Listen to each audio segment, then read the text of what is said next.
Welcome back to the E-Team Sponsor podcast. I'm Sean Connors, founder and CEO of E-Team Sponsor. Pleasure to be joined today by the one and only Sean Farnham, currently an ESPN College Basketball Analyst, has worked with Fox Sports on the radio side, former UCLA Hooper, and fellow Claytonite. Born and raised in the small little town in Northern California in the East Bay, Clayton, California. So, Sean, welcome to the E-Team Sponsor podcast. Thanks for hopping on. Yeah, who knew that little tiny town would produce so many people that would to branch out and go in so many different avenues. A lot of great memories of Little League and hanging up at the baseball parks all day long, then ended at Scipolini's at night. It was always a good time. Always a good time, man. You're right. There was something in the water going on in Clayton. We've for a small little town, we've had some people that have they've gone out and made an impact in the world. So you're right. You're right there. I will have to say this: the Little League, you just made me think of something. Little League majors. You were on the Indians, number 99. Yep. You looked like you were 7'2" on the mound, and when you threw the ball to home plate, your arm was like halfway there when you let go of the ball. And you were 99 for, I think, Ricky Vaughn from Major League. Yep. Huge fan. I still watch that movie. I used to watch that movie before every single game. Like, this is weird. I was a weird kid. There's no doubt about it. Did you have the haircut too? No, I did not have the haircut, okay. But I did have the full mullet. Like I had it was long in the back. It had the flow in the back, and it was a flat top on the top. I did have the line on the side of the head here. I was a little brash. Maybe had a little bit too much confidence back then. I love baseball. My dad's still mad at me that I stopped playing baseball. But basketball was kind of the avenue that was really my passion. And that kind of took me in a different place. And I'm really happy with where that place ended up. Who knows though, man, you could have been, your prototypical size and stature for a pitcher. Those guys are signing a couple $100 million contracts now. Yeah. The 6'6" frame would have been okay on the mound, I think, but that's a whole nother what if. And I don't like, again, it's like you look at it and you go, okay, what ifs I don't really deal with. I deal with what is. And luckily the what is has been really good. So that's good. That's great, man. Well, good. Well, hey, I appreciate you. Like I said, hopping on here with us today. First, let's just check in. I mean, hey, you're, I think I was watching you were on with SVP on ESPN and talking about, hey, what's going to happen if these conference tournaments don't finish out, and then obviously you fast forward and all of it has been canceled. So kind of take us through it, man. How are things going? And with an abrupt season end to college basketball and really athletics in general. Crazy. I mean, right? I mean, it's crazy. I posted it the initial night. I was there the night Rudy Gobert tested positive, and SVP asked me, he said, what do you think is going to end up happening here with college basketball? And I said, I think we're done. I think we've seen a lot of college basketball games. How can we put these student athletes in this? And as I was saying that, like, I'm literally thinking I'm going to lose a ton of money here if this is actually true, which it was. But even more so, that it was more important than that. I wasn't coming from that place. I was coming from a place of concern and uncertainty. And I think really, if you look over the last month plus, it has been a period of great uncertainty in the United States.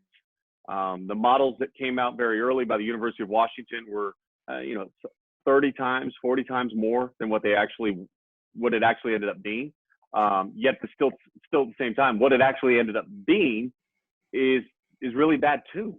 And the uncertainty still about how this spreads, what is the real death rate of it? How many people actually have already been contracted? We have to find some of these answers out, and then we can get back to normal. And certainly I really want to see sports get back to normal. What breaks my heart more than anything over the last month is the fact that we did not have March Madness. Yeah. And it's not from the standpoint of we didn't get to call games or I didn't get to make money covering those games and working. Certainly all those things are very important for my livelihood, for my family, whatnot, all those things true. But more importantly is, as a former student athlete and experiencing the NCAA tournament all 4 years in college and understanding the significance of we are 6 wins away from a national championship. Like, and that goes through your mind. The selection show, and I don't care where you're seated, when that pops up on the screen, you're like, okay, so who would we have to beat to win a national championship? And in particular, on the men's side, you look at teams like Dayton, you look at teams like San Diego State. Those programs are good programs, but they've never had seasons like they had this year.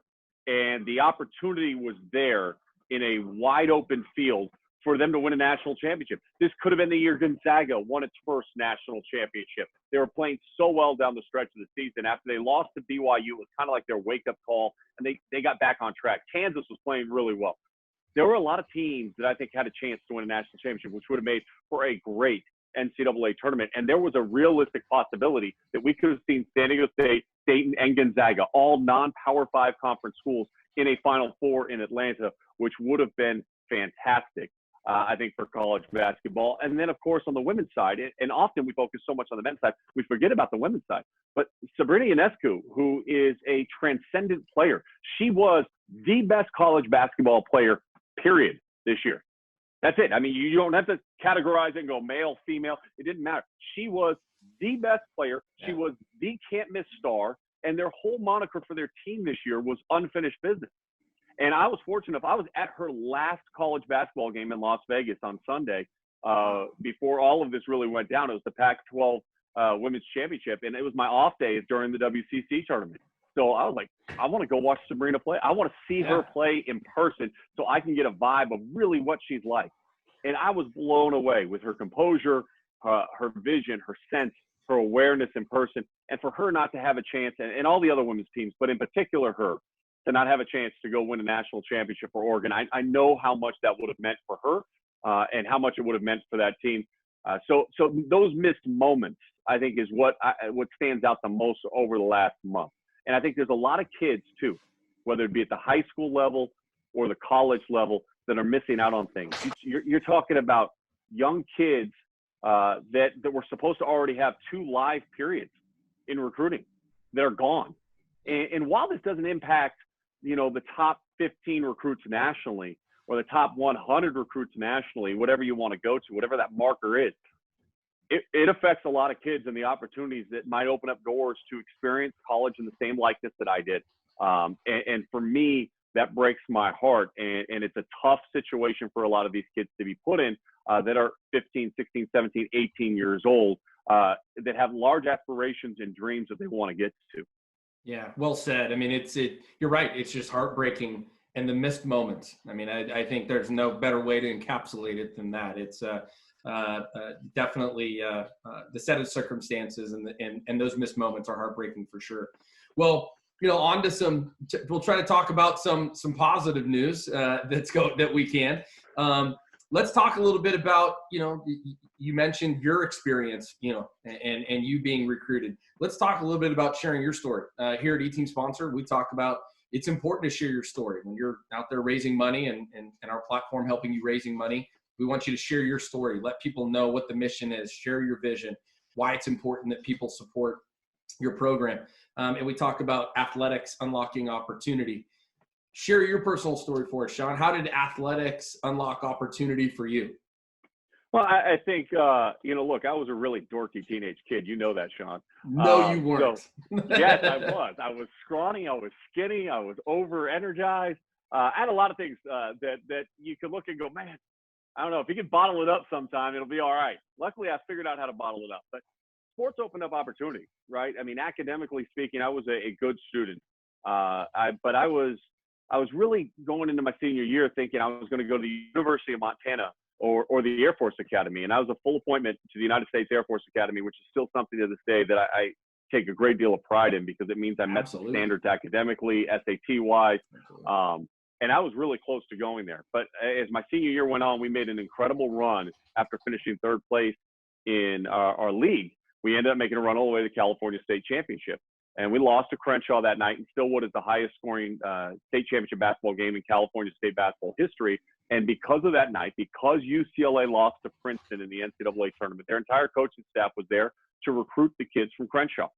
And come Sunday, I had about 35 scholarship offers. I mean, this is before Instagram, before Twitter, before all these scouting services and all these things these kids have now. This is grassroots of how you were discovered and how you were seen. And a lot of coaches went there. And I was flooded with scholarship opportunities. And as I started going through the scholarship opportunities, I was lucky enough to approach this with a big picture mentality. I realized very quickly that I was not going to be an NBA player. I knew that. I was confident I could be a college player. I was confident I could help a team. and it ended up working out that way. But I ended up choosing UCLA, which was the least stable out of all the choices, because Jim Herrick, the coach at the time, told me, listen, I've seen you play one game. I loved what I saw, but you're going to have to earn your scholarship here. And I turned down 35 scholarships and decided to go to UCLA for very simple reasons. Academically, I knew it was the best place for me to go. It was going to challenge me. It was going to further me and open up doors of opportunity. Athletically, I was going to be playing with the best of best. You got to remember, this is still just a year plus removed from a national championship. And I looked at their roster and I said, hey, we got a chance to maybe win a national championship during my 4 years. I'd love to be part of that. And so it was a big picture approach for me. Now, you know me and you know my mentality, and I know my self-confidence too. I knew I was going to get the scholarship. I knew I was going to earn the scholarship. And I actually earned it before the start of my freshman year, because on my own, I drove down, slept on the floor of my manager, Tony Luffman, who now works for the NHL Network. I slept on his floor, slept on Bob Meyer's floor, your general manager of the Golden State Warriors. And I would sleep there for a week on the floor and get up and go do all my workouts, cook my own food, even though I didn't know how to cook, but like, those frozen beef patties from Costco, they work. Pizza pockets. For sure no pizzas. No pizzas, sprinkle some cheese and some marinara, we're okay. But I never missed a workout. I was always early. And so when I came back down and I checked into my dorm room, the day I checked into my dorm room, Jim Herrick met me at my dorm and told me, hey, you can tell your parents they're getting whatever money they put in back, because you're on a full ride scholarship. You've earned it. And that meant the world to me, because that meant, more importantly, I'd earned the respect of my teammates. And I later found out there were two teammates, Charles O'Bannon and Cameron Dollar, that actually went in and told Coach, hey, he can go, he's good, and he's working his butt off. You're going to like him. And that was the deciding factor that ended up getting me my college scholarship at UCLA. As time went on, it would have been very easy for me to transfer and leave. I played in 9 games in 30 minutes my freshman year. My head coach had been fired. Jim Herrick had been relieved. Steve Lavin had come in. And it would have been very easy for me to walk away and say, you know what, I'm going to pick up my ball. I'm going to go home. I'm going to go find somewhere else. And I came close after my freshman year. My dad and I actually even told Coach Lavin that I was transferring. And I walked up the hill, and my dad turned around and goes, you really want to take basketball out of the equation? You want to leave this? And then I sat there and I looked across UCLA's campus, which is absolutely beautiful. Gorgeous. Yeah. And I said, no, I don't. This is where I want to be. And he goes, all right, let's walk back down the hill. I walked right back down the hill. I told Steve Lavin, listen, I'm not going anywhere. I'm going to fight through this. I'm going to get better. And I'm going to prove to you that I deserve more on there. And so you come back the next year, I actually played less. And I was devastated, because I put in all this time, all this effort. Did I get frustrated? No. I kept working. I kept getting stronger. I started trying to figure out ways that I could help my team. And one of the things that I think about too, with a lot of young kids, in my story and how it benefited me, was I came to the realization I was not going to be a star. And I didn't need to score to help my team win basketball games. So instead of working on my shot all the time, I worked on bulking up and getting thicker and working on my conditioning. And I strength trained, and I became the best screener we had on our team.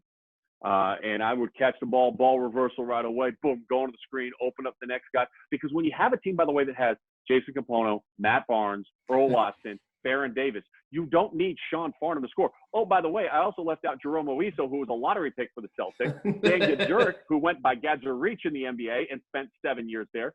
You're talking 7 or 8 guys that ended up having careers in the NBA, and that doesn't include the McDonald's All-Americans that went and played overseas. And so you didn't need me to score, but what could I do to carve out my own niche? And so what I ended up doing was, I was the most physically strong player on the team. I was the most physical player on the team.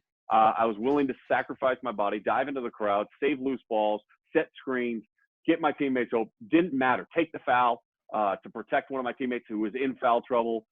All those little tiny things. And what ended up happening was, there were certain games, like my junior year, where it was the day after New Year's. It was New Year's Day. So we're at practice, and Steve Lavin, was upset because some of the guys had obviously gone out and been college kids on New Year's Eve. Sure. And they were struggling, and they were dropping like flies. I mean, guys were pulling themselves out of practice, and we're 3 days away from playing 14-0 Arizona. And he goes, guys, we got to play Arizona. They're number 6 in the country. Who wants to start and play against Arizona? And I raised my hand. I said, I do. He goes, fine, you're starting. Like, oh, wait, what did I just get myself? What did I just sign up for? like, who am I guarding? AJ Bramlett? Oh my gosh. Like, so I very quickly went to our video coordinator. I said, hey, I need every made basket that got made in the last 3 weeks. And I watched it on repeat in my room. And I started figuring out there's tendencies of where he wanted to catch the ball and when he caught the ball, where he wanted to go and all those things. And this is before analytics and a lot of those things that would help you in this regard. Sure, you yeah. kind of had to do it on your own. And I watched that film over and over and over again. I didn't tell my parents. I knew they were coming to the game. So that was pretty cool to see my parents hysterically crying as they announced me as a starter. And they were going like, why is he on the bench? Like, as they're getting ready to announce the starters. And I ended up scoring the second basket of the game. I shut the guy down when I was guarding. He didn't get to his go-to move. I made him go to his secondary and sometimes third move to try to score. And I was able to hold my ground because I was physically strong. And after that period of time, my minutes started to increase. And then I ended up starting. And most of my senior year, I started most of the season, which was a tremendous honor for me. From that, I went into coaching. And I thought coaching was going to be my way. I went to Pepperdine University, and I did 1 year at Pepperdine, and my head coach took a job at St. Bonaventure. And he gave me the opportunity to go with him to St. Bonaventure, but I had just gotten engaged. And I was going to – my fiance had 2 more years of college. And I was like, well, let's be honest. If she's got 2 more years of college at UCLA, and I'm across the country and only in New York, and this is before FaceTime, before all these things that you could actually still stay connected on, this isn't going to work. I mean, it's not going to work. So I said, I'm going to choose her. And so I chose her and started the broadcasting path. And now 20 years later in the broadcasting world, it has materialized to a place where I'm really happy with where I'm at. And in doing so, there's the attitude of De La Salle, right? That goes into the back of your head, and how you serve others. And I've been really fortunate to start now multiple charitable things. One of them was right after the first wars, a couple of wars that we had overseas. I started a thing called Hoops from Home. And we went down to Camp Pendleton, and I brought a bunch of NBA players, Brent Barry being one of them, a De La Salle Spartan. Ryan Hollins, who at the time was with the Clippers. Mike Brown, the head coach of the Los Angeles Lakers, came down the day after they traded and got Dwight Howard, which was crazy timing. Oh, wow. But he showed up. And then I had 15 college kids from all over Southern California, male and female players, all of them for free. Not one person got a single dime. I didn't make a single dime. We ran a basketball clinic for 300 service members' kids. And these are kids that had their parents have been deployed. Their parents were still deployed. They didn't have an opportunity to go to those big college camps or to experience NBA games. So we decided, hey, let's start something and bring it to them. And subsequently after that, it was featured on SportsCenter, which I just started at ESPN when this happened. So it was really nice that this all kind of came together. And then we ran it in Charleston, South Carolina, and we did it with Ohio State's men's and women's team, as well as Notre Dame's women's team, which had Skylar Diggins, who was a superstar in her own right. Wow. And we ran Marquette's men's basketball team was part of it, and they ran a clinic, and I flew some staff members out to run that there, and we did it there. We did one down in Texas, and then eventually what ended up happening is the NBA Cares came in, and they made Hoops for Troops, which basically took the idea, and they took it and they made it a whole nother level, and so it was good. So I kind of turned it over and released it to them, and they've been serving that base ever since. And then more recently, because of my father-in-law and his fight with cancer, which lasted 14 and a half years before he succumbed to it, and he was only given about 5 years to live. He fought like a champion. He fought like a warrior. And so cancer has become a huge part of my charitable work. And Coaches versus Cancer has been something that I've been actively a part of, whether it's hosting Lon Kruger's charity event in Las Vegas that generates over $1.5 million per year. And I've done that for 6 straight years. And we had to push it back to August this year, but we're still doing it. Last 2 years, I started a youth basketball tournament for my club team. I run a club team for my son. I coach it. And I said, what better way to end our year than having a charity tournament? We're not doing it for profit for our club. I could easily run this thing and have no dues for anybody in my entire club. But I'm like, no, we're going to do this because we're going to give back and we're going to help others. And so we started it 2 years ago. We had one gym with one court. and we raised $13,000. Last year we had 40 teams. We did the Mamba Sports Academy, which is a beautiful facility. It cost a little bit more, so we started cutting into our overhead a little bit, but we were still able to make $26,000 and give that check over to Coaches versus Cancer. And this past October, I was honored to receive a national honor from Coaches versus Cancer, the Coach Dave Luce Award for my service and my commitment to the fight against cancer. And I'm gonna continue that fight. And I'm finding new ways right now, even in a quarantine. I've got a new idea that I'm working on that I have meetings with tomorrow, and hopefully we'll have in place by the middle of May to put us in a situation to be able to fundraise and continue the fight against cancer. That's awesome. I mean, it's just the all from, you know, finding your way at UCLA, finding a way to be able to get on the court, you know, persevere, put yourself in a position, and then that athletic opportunity spurned 20 years of an incredible run. I mean, it's incredible to see what you've been able to do, Sean. And as somebody that's known you since, I don't know, 7, 8 years old, there is an immense amount of pride that I take in knowing, somebody like yourself has really gone out there and done everything that you've done in giving back. And I know a lot of that comes from your upbringing, but also, the De La Salle way and serving others. And I mean, it's just amazing that your Hoops from Home program the research that we've done on it looks awesome. The Coaches versus Cancer. In fact, Coach Russell White, who's one of our clients, who's now over at Cal-Lu. Great to see you guys working together in those camps or tournaments. Really, really, really cool. And so thanks for sharing that. Sean, the big thing too, and this is who you surround yourself with. Right? Sure. Who's in your foxhole? Like back in De La Salle, like we used to say all the time, Lou Reynaud, who's my high school coach, and I still say contact Big Lou. And he sits there and he'd say, who's in your foxhole? Who do you trust? Yeah. And I was just thinking about that. I was like, okay, so I got in the basketball world that we were in, Rashad Floyd was got my back.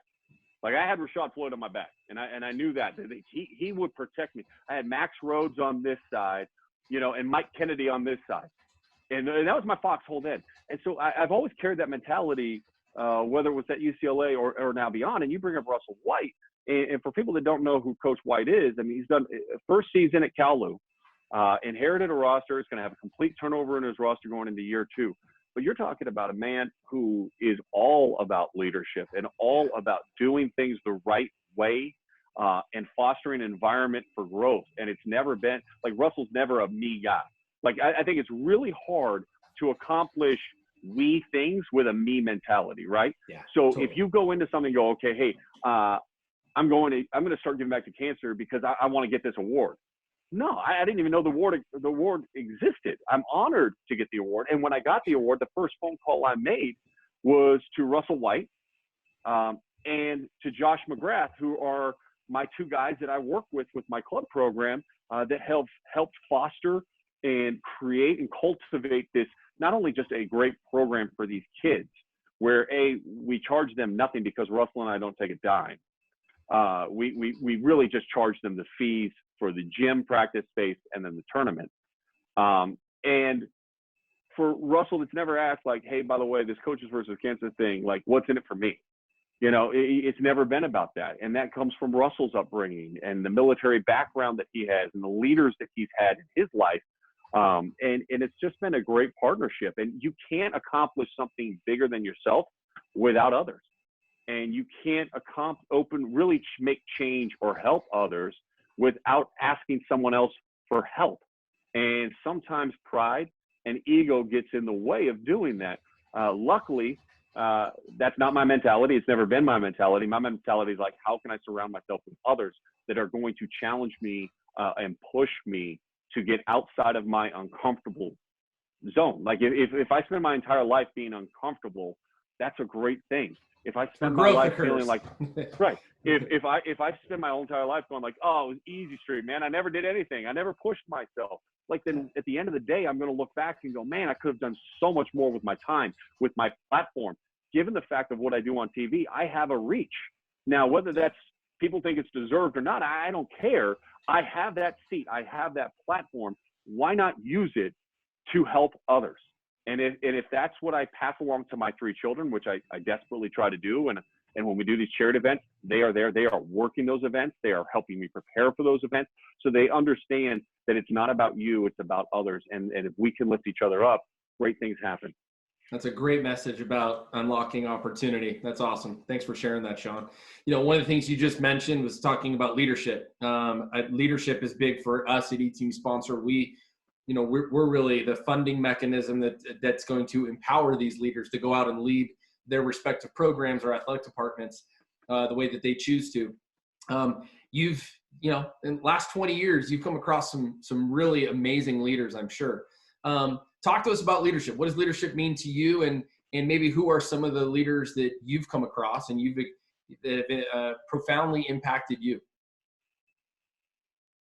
I think leadership comes from all forms, right? Leadership starts with your parents at home. What kind of leaders do you have growing up? And not all parents are equal. And you start to understand that. Leadership can come from teammates. Earl Watson, I think, is one of the greatest examples of a leader in a locker room that I've ever been around. I mean, because you'd walk to class at 8 a.m. and you'd see him running the stairs at Drake Stadium at UCLA, and you're going, wait, that guy just played 40 minutes last night. And so sometimes it's not by your words, but it's more so by your actions of what kind of leader you want to be and how you inspire others by how you work. And so I was fortunate to have good parents. My parents, my dad pushed me, you know that. Oh, yeah. My dad pushed me in all facets, and sometimes probably too hard, and sometimes probably too much. But that's also led me to the path that I'm on. And so I'm forever and eternally grateful for those moments. I'm grateful that he took the time to care and invest the way that he did in me. But then Earl Watson, I think from a teammate perspective, he was an incredible leader and somebody that I still look to and I still communicate with in that regard. I think there's always coaches. You know, Lou Reynaud would be one of them. Brother Robert Wickman from De La Salle, I still talk to very frequently, my principal. These are guys that I use as my sounding board in life because of their experience and their knowledge and what they've done. But I would say probably one of the greatest leaders outside of obviously my parents, because I think you got to separate your parents and your family. But people that you come across, I was very fortunate. My wife's uncle was the former chairman of the Joint Chiefs of Staff, Admiral Mike Mullen. He is in the iconic photo the night that Osama bin Laden capture took place, and he is standing over the right shoulder of President Barack Obama. And I've been fortunate enough to meet multiple presidents because of his ascension. You go to those ceremonies and they're there, you know, I mean, Sure. That's how high up he had become. I think he is one of the greatest leaders we've ever had in our country. And I'm not saying that because of, you know, the Osama bin Laden thing or because we're family. I think it's greater than that. He wasn't afraid to stand in front of Congress and say that the don't ask, don't tell needs to be repealed, and that there's no reason why the military can't be more inclusive. That was not a popular belief. That is not a stance that you don't take without saying, you know what, I'm going to stand and I'm going to take the shots that I'm going to take from the public and from the press, and I don't care because it is right. And that's leadership.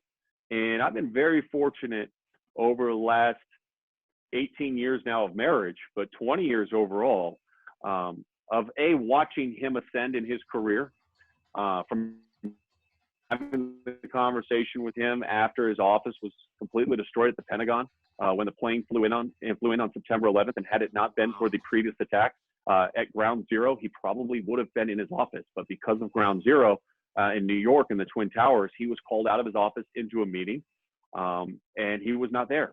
But to have that conversation and to have those kind of conversations post all of 9/11 and post all of, like, you watch him and he would handwrite letters to service members' families that lost loved ones in wars that he didn't ask to send them over to, but it was his duty to send people over to. But he knew that the loss, and he attended more funerals than any chairman, I think, in the history of the position.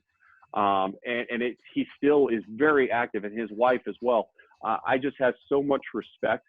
And even now, post his position, it is an apolitical position, so you're never political. When you are the chairman of the Joint Chiefs of Staff, you are bound by duty to serve the commander in chief, regardless of who it is. Post-wise, he has come out and he has been steadfast in his own personal beliefs of what is right and what is wrong, and does not care what others say.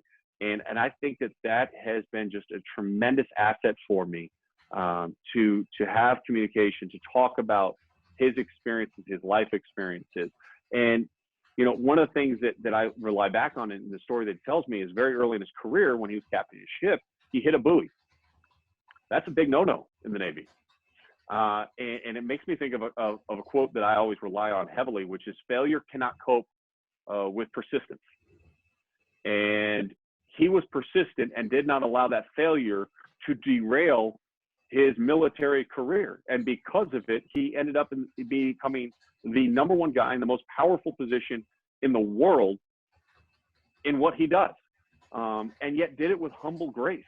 And so for me, he's been a tremendous asset for me, and I'm incredibly thankful for his leadership, not only for our country, but more importantly, the numerous phone calls that we go through when I have professional troubles or issues at home or things with the kids. You know, he's yet another person, another layer I can go to, and it's a tremendous asset for me in my life.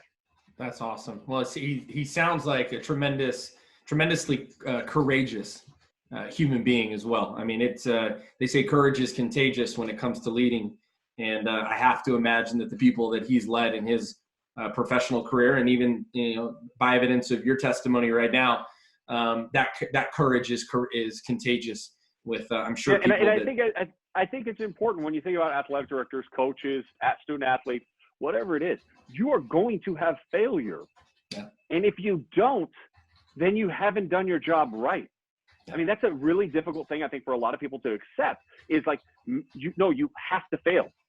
You have to fail, because by failing, that's where you learn and you grow. I try things on when I'm working in studio in Bristol, and I work with Dallin Cuff and Kevin Connors, who has the same namesake as you. I can't believe you guys did this. It's unbelievable. Yeah. But KC and Dallin and I always go in, and I've really worked hard with whoever I work with. We work as a team. It's never, oh, Sean has an idea, so therefore that's what we're going to do. No, it's usually in preparation for my broadcast on Wednesday and Thursday. I get done with my game on Saturday. I fly home on Sunday. On Sunday, on my flight home, I start an email chain. All right, guys, looking at our schedule this week, here's what I think we should look into. Here's one idea that I had that could be creative and make our halftime seem different than other halftimes that you're going to see on our network, on other networks. I might make us stand out a little bit more. Sometimes those are funny. Sometimes it's, a telestration. Sometimes it's a weather map, and we're doing like here's your forecast in your conference, a live Doppler 7th. And you do things, and some of them fail. Yeah. And sometimes when you throw it at the table too, what ends up happening is they take an idea and you start tweaking it, and you allow others to get in on your idea, and they help mold it so that it doesn't fail. But you have to be open to allowing other people to get some credit, by the way, for the job that they do. And even though it was mainly your idea, they're like, no, it's a team concept. And if it works out well for your athletic department, for your team, or in my sense, for a broadcast purpose, it makes us all stand out. We all elevate ourselves. And that's been a big thing for me over the last 2 seasons in particular, since I made a move to more studio work than being out on the road doing games. And in doing so, Dallin and I have tremendous trust in one another, and we have tremendous chemistry. And that comes across in when we work. And that's why people like what they see when we're working together. It's not about, oh, wow, that guy's really good. No, they are really good. Yeah. And that's what you're really aiming for. And that's what you're really shooting for professionally. And I think that we've done things where we come back and we record it and it airs, and we look at each other and go, yeah, that wasn't good. And sure. The phone will ring, and I'll get a call from my boss. Like, what were you guys thinking there? Well, this is what we're thinking. Okay, but it didn't come across that way. Okay. Yeah. We're going to keep trying. We're going to take that, and we're going to try it again in a couple of weeks, but we're going to do it differently. And we're going to come by your office. Let's go through. You give us some ideas on it. Yeah. And it's that tweaking that allows you to get to the end result of where you want to be, which is the best.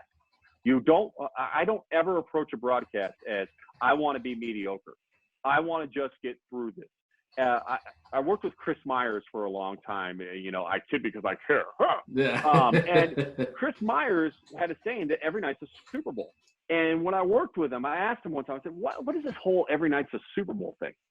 And he goes, man, Sean, listen, when you're working a game or an event, the people that are watching that, to them, that is the most important thing that is happening in their lives in that moment. They're investing their time into watching that game. There's nothing else on TV that is important to them. There's nothing else that they want to watch. So if you aren't prepared, if you don't treat every single game, whether it's number 2 versus number 5, or 2 unranked teams that both have losing records, it's irrelevant. The people that are watching, that's the most important thing on television. That's what they're investing their time in. And you have to, as a professional, deliver every single night. And I was like, wow, I was lucky enough to learn that really young. And I've always carried that conversation that I had with me, so that when I'm working on doing my job right now, I don't care if we're in, you know, late February and neither team has a chance to make the NCAA tournament. We have to give its just due. If I'm calling a game and it's a blowout, and there's a kid that gets in late in the game, and this is another thought process you have to have. He makes a 3-point shot to make it a 40-point game. That might be his only shot he makes all season long, and it's on ESPN. Yeah. If we don't know who that kid is, if we don't say his name, if we don't give him credit, we are doing a disservice to him, to his family, to his grandparents that might be watching this game. This might be the only time that his name is called out during an ESPN broadcast his entire college basketball career. You approach it like that, and you never fail in those moments. You never fail to deliver. You've always, at least at the end of it, you will make mistakes. You will not be perfect, but you will be able to put your head down on your pillow and be like, you know what? I did everything I could to make that broadcast singular and special. And if you haven't watched the broadcast with Sean, you need to. I know you've been doing some SEC games, and when you get back at it next year, whatever that schedule is, I highly recommend people do it. Yeah, fingers crossed, exactly. And hopefully there's some people in the arena as well. Either way, we'll be grateful for a return to basketball. But some great nuggets there. I mean, I think from a leadership standpoint, I hear you say leadership is inclusive. It's being inclusive of everyone that you're working with, and that team element. And that time, you know, Chris, I love the Chris Myers, every night's a Super Bowl. I wrote that down. I think that's great. And time, it's important. It's the most important thing to the people that are spending time right then and there, for coaches, ADs, parents, understanding, hey, time is so valuable. And the preparedness, be prepared to deliver. I love it. That's some great leadership lessons there. Well, good. Well, Sean, hey man, this has been fantastic. I really appreciate you coming on. We got to do this again, because I got plenty more that I'd love to ask you, and go down some memory lane stuff. But this is great. Usually we like to wrap up the podcast with a message of empowerment. We talk to our teams and coaches and athletic departments about constantly being teaching mode, educate and empower. It's important to educate, but also to empower. So do you have an empowering message that you would share with people, coaches, student athletes across the country? I think this time in particular is a time of great reflection, right? A reflection of where we've been, what we've done, and then also an opportunity for you to self-reflect of where you want to go. What is your path? What is your vision board?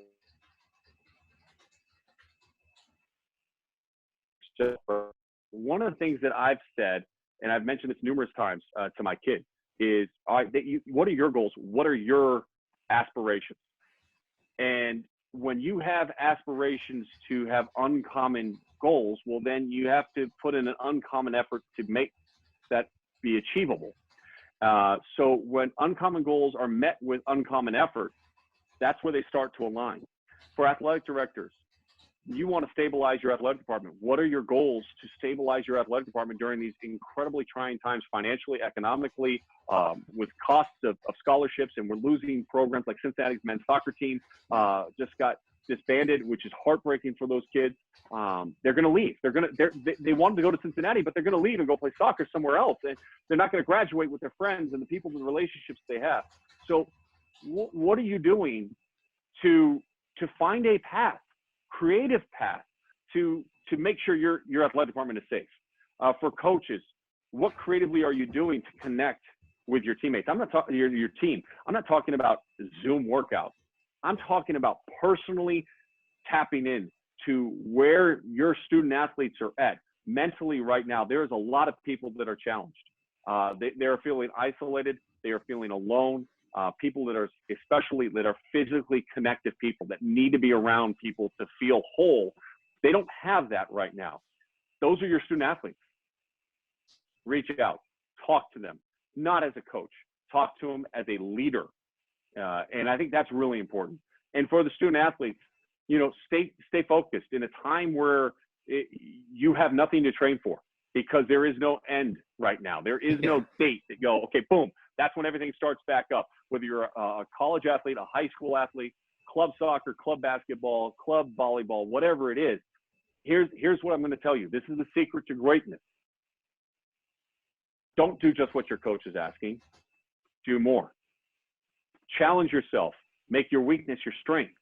Now is the perfect time to sit there. If you're a soccer player and you don't have a left foot, develop your left foot. If you're a basketball player that only shoots standstill jump shots, do everything off the bounce. If you're a post player that has range to 15, every day start taking incremental steps from 3 feet to 5 feet to 6 feet to 7 feet to 15 feet.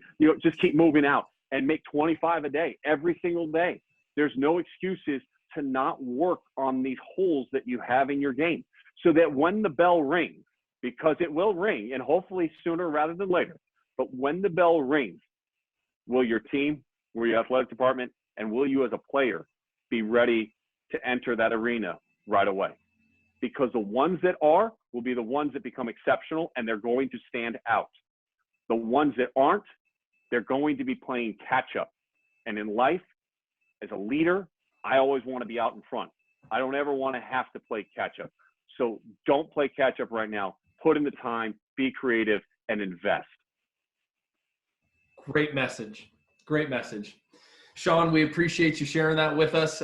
Again, it's been a pleasure. Great catching up with you. Looking forward to doing this again in the future. Continued health and safety to your family. Obviously, give my best to your parents as well. And we'll look forward to catching up with you down the road. Okay, buddy? And congratulations to you. I mean, we talk about Clayton. We started this talking about Clayton in our small little town. People look at Clayton now and they don't realize that where that golf course is and those houses are, you used to be wide open fields. We used to ride bikes through there. Right. And Main Street literally wasn't paved. It was gravel. That's where you and I were from. And from that, we have been able to find incredible success. Congratulations to you and all that you are doing to help others. I think there's a reason why we both have so many similarities, and it's not just in our first name, but it's in the fact that we were both raised in an area and in a time where you did care about others. And that's really empowering to watch you in your journey and continue to try to help others in so many different ways. So congratulations to you and everything you've started. Awesome, Sean. Thank you very much. Athletics has played I really appreciate that. You're right. Where we grew up it's a special place. We grew up in a special time.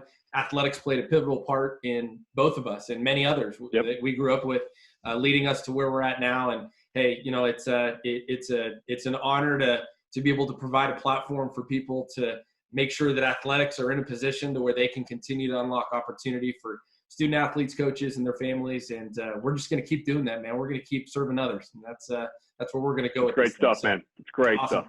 All right, Sean. Well, hey, buddy, we'll talk to you soon. And again, thank you very much. No worries. All right, Sean. Take care.